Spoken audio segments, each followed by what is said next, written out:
Have you ever watched everything you've built fall apart and wondered when the free fall is finally going to stop? Years ago, I was on a system development project that felt like a total collapse. Everything was breaking down at once, and no matter what we tried to fix, the problems kept coming.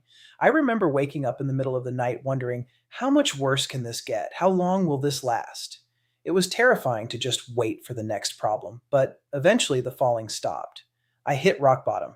Here's the thing I didn't expect. Rock bottom isn't just a dark, empty void. It's actually a solid foundation. Just like you can't build a reliable, lasting structure on sinking sand, sometimes things have to completely break down and hit bedrock before you find the real foundation.